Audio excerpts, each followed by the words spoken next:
வணக்கம். நமது பதிவுகளை பார்ப்பவர்கள் நமது சேனலை சப்ஸ்கிரைப் செய்து கொள்ளவும், மேலும் பல அரிய தகவல்களை பெற நமது டெலிகிராம் மற்றும் வாட்ஸ்அப் குழுவில் இணைந்து கொள்ளவும். குழுவின் லிங்க் டிஸ்கிரிப்ஷன் பாக்ஸில் கொடுக்கப்பட்டுள்ளது. முதல்ல இதில் இதற்கான மூலிகையாக நம்ம எதை எடுத்துருக்கோம், நிறைய மூலிகைகள் பயன்படுத்தி செய்யலாம். இதில் நான் இன்றைக்கி இந்த ஊமத்தை இலைச்சாறை பயன்படுத்தி ரசத்தை எப்படி கட்டுறதுங்கிறத நான் செய்து காட்டுறேன். முதல்ல ஊமத்தை இலையை சேகரிச்சுட்டு இதை அரைக்க போகிறோம். அரைச்சி சாறு எடுக்க போகிறோம்.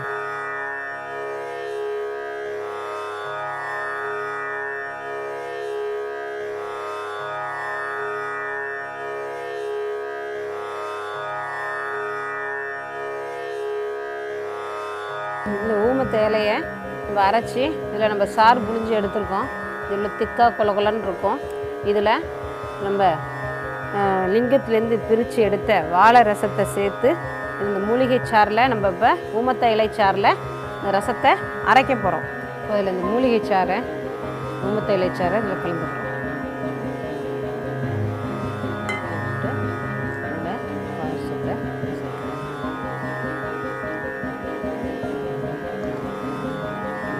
இப்போ இந்த மூலிகை சாறையும் இந்த ரசத்தையும் சேர்த்து ஒரு ரெண்டு மணி நேரத்துக்கு குறையாமல் இதை அரைச்சிக்கிட்டே இருக்கணும்.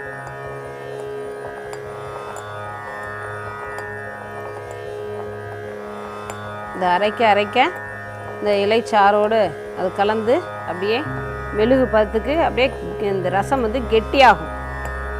2 மணி நேரம் கைவிடாமல் அரைக்கணும். இப்போ இதை ஒரு 2.5 மணி நேரம் அரைச்சிருக்கோம். அரைச்சி முடிச்சாச்சு. இப்போ இந்த ரசம் எப்படி ஒரு கட்டி ஒரு மெழுகு பதத்துக்கு வந்திருக்குங்கிறத பாருங்கள். இப்போ அந்த மெழுகு பதத்துக்கு வந்துருச்சு. இந்த கட்டின ரசத்தில் உள்ளுக்குள்ளேயே சில துளிகள் கட்டாமல் இருக்கும், சரியான முறையில் கட்டுப்படாமல் இருக்கும்.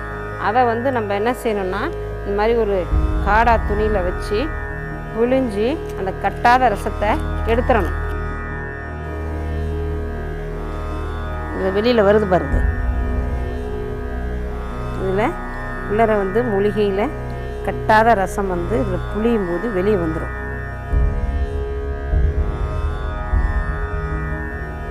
இது எப்படி கட்டியிருக்கு பாருங்கள். இதில் தேவையான அளவில் துவாரம் பண்ணிக்கிட்டு என்ன செய்யணும்னா இதை தண்ணியில் போட்டு ஒரு 3 மணி நேரம் 4 மணி நேரம் அது தண்ணியிலே இருக்கணும். தண்ணியில் இருந்ததுக்கு அப்புறமா நம்ம என்ன செய்கிறோம், ஊமத்தங்காயில் நம்ம இதை புடம் போடணும்.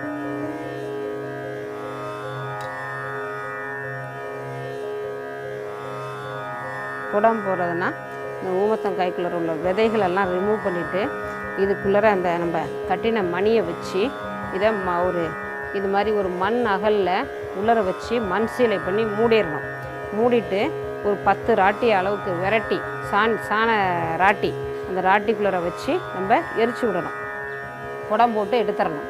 இந்த மாதிரி புடம் போட்டு எடுக்கும்போது அது இப்படி உள்ள மணி இப்படி கட்டிப்பட்டு கல் போல் ஆகி வந்துடும்.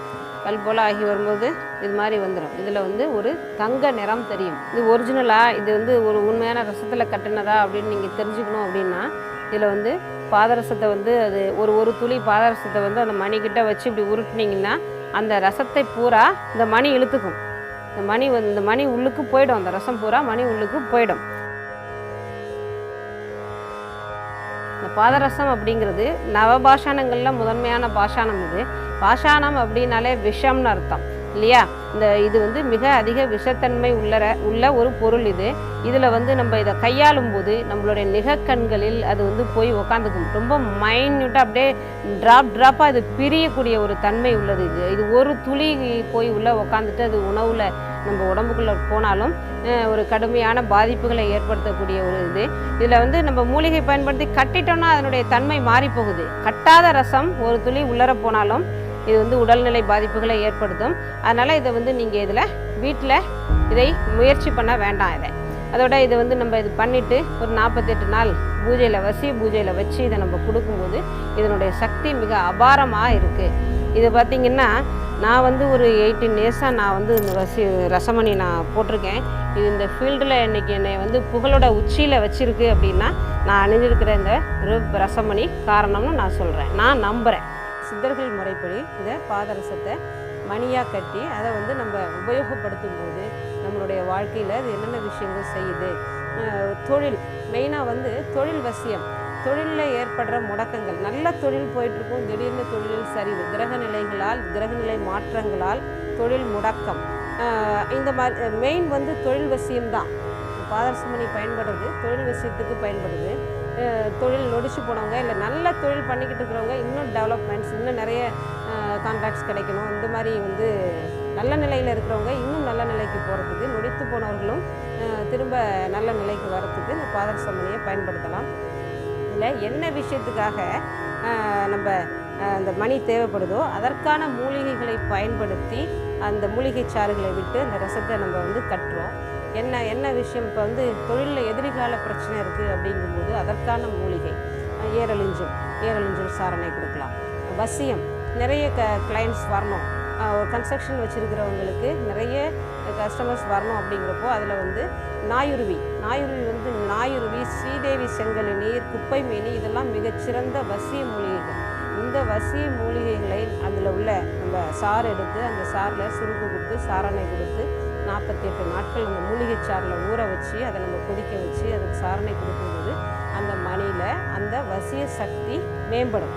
அதோடு சேர்த்து வசிய பூஜை செய்து 48 நாட்கள் பூஜையில் உருவேற்றி நம்ம அந்த மணியை நம்ம அணிஞ்சிக்கும் போது அதில் அந்த ஜனவசியம் அப்படிங்கிற ஒரு விஷயம் வந்து அபாரமாக இருக்கும். ஏன்னா அதில் நம்ம பயன்படுத்துறது பூரா வசிய மூலிகைகள்.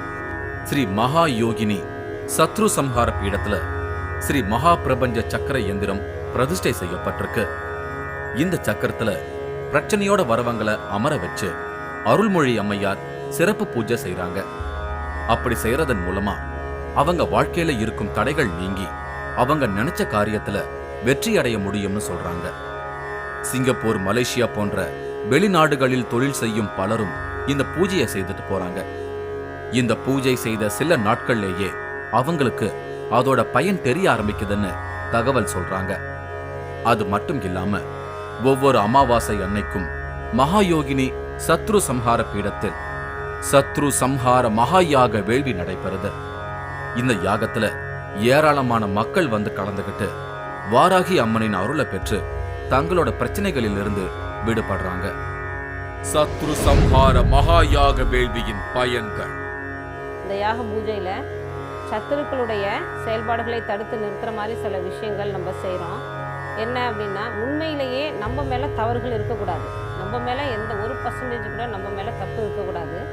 அப்படி நமக்கு எதிரிகளால் தொல்லைகள் இருக்கும் பட்சத்தில் இந்த யாகத்தில் கலந்துக்கிட்டு நம்ம வராக முத்திரை வைத்து சில பிரார்த்தனைகள் செய்யும்போது எதிரிகளுடைய நம்மளை நோக்கி அவங்க செய்யக்கூடிய பிரயோகங்கள் தடுக்கப்படுது, எதிரிகளுடைய செயல்பாடுகள் ஸ்தம்பனமாகுது.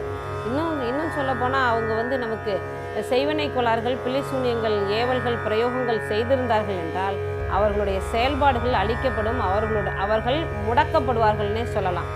மேலும் ஸ்ரீலஸ்ரீ அருள்மொழி அம்மையார் பத்தின தகவல்களை தெரிஞ்சுக்க யூடியூப்ல ஸ்ரீலஸ்ரீ அருள்மொழி அம்மையார்னு டைப் செஞ்சாலே அம்மாவோட யூடியூப் சேனல் டிஸ்பிளே ஆகும். அதுல அம்மாவோட பல வீடியோ தகவல்களை நீங்க பார்த்து தெரிஞ்சுக்கலாம்.